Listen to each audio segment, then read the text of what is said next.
तर वाघाला असं वाटतं की तत्काल बुकिंग पुरी स्कॅमच आहे, कारण की कालपासून मी तत्काल तिकीट काढायचा प्रयत्न करतो आहे. पैसे डेबिट होत आहेत पण तिकीट काय बुक होत नाही आहे. आणि तेच जर आपण एजंटला रिक्वेस्ट केलं तर 400-500 रुपये एक्स्ट्रा घेऊन तिकीट बुक करतात. तर वाघाला असं वाटतं की एजंटकडे असं कुठला सॉफ्टवेअर आहे जो जनरल पब्लिकला मिळत नाही आहे. आणि 2 मंथ्स ॲडव्हान्स बुकिंग तर टोटली फ्रॉडच आहे. कारण की मी 10 मेचे तिकीट काढत होतो 11 मार्चला. 2 महिन्याचा विंडो ओपन होतो सकाळी 8 वाजता ऑनलाईनसाठी. 7:59ला मी लॉग इन केलं.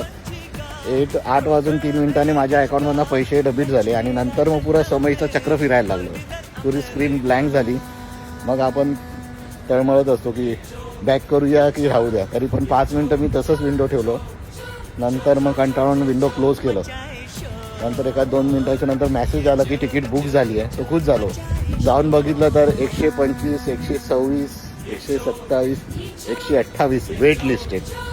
आणि फ्रॉड यासाठी बोलतो आहे की ते वेट लिस्टेड तुम्ही कॅन्सल केलात तर तुमचे 300 रुपये अराउंड चार्जेस कट होतात, डिडक्ट होतात. म्हणजे जी सर्व्हिस तुम्ही अवेल केलात नाही त्याचे पैसे पण तुम्हाला द्यायला लागतात.